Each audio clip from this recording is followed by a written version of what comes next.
Hello दोस्तों, कहानियों का दौर चैनल में आपका स्वागत है। आज की कहानी है पिता की प्रॉपर्टी पर झगड़ते भाई। तो चलिए कहानी शुरू करते हैं। पिता के सामने उसके दोनों बेटे पिता की प्रॉपर्टी के लिए लड़ने लगे। देखते ही देखते झगड़ा बड़ा होता चला गया।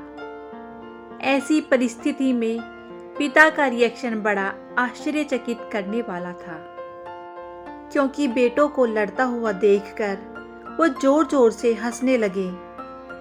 दोनों बेटों का ध्यान जब अपने पिता पर गया तो उन्हें लगा शायद सदमे से उनका बाप पागल हो गया है। दोनों ही बेटे बाप के पास दौड़ कर आए। बेटों ने अपने बाप से पूछा कि वह क्यों बेवजह हंस रहे हैं।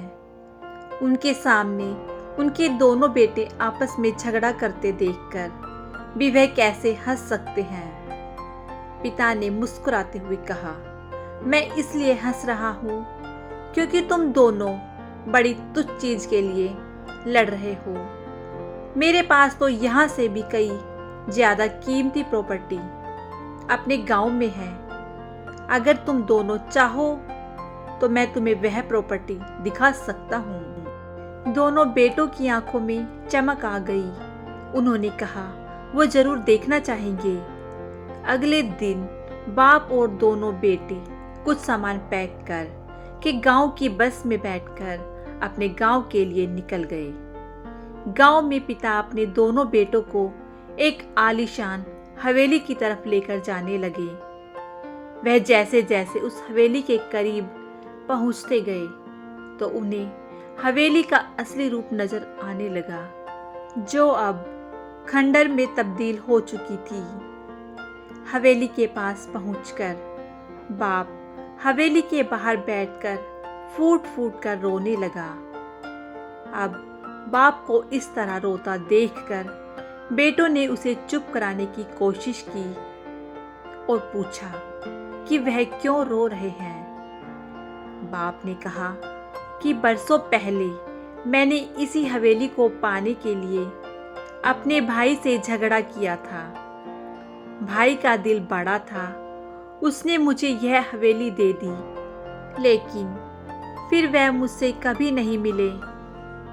अब वह विदेश में रहते हैं और आज तक उन्होंने मुझसे कभी बात ही नहीं की। देखो, जिस हवेली के लिए मैंने अपने भाई के अनमोल रिश्ते को खो दिया, वह हवेली आज किस हालत में है। तुम दोनों भाई भी वही गलती करने जा रहे हो जो मैंने बरसों पहले की थी।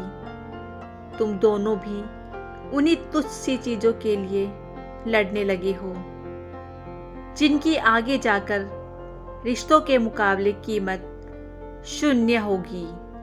दोस्तों, इस कहानी से हमें यही सीखने के लिए मिलता है कि हमें प्रॉपर्टी से ज़्यादा रिश्तों को अहमियत देनी चाहिए, क्योंकि कम प्रॉपर्टी में हम गुजारा कर सकते हैं, लेकिन अपनों की कमी हमें हमेशा महसूस होती रहती है।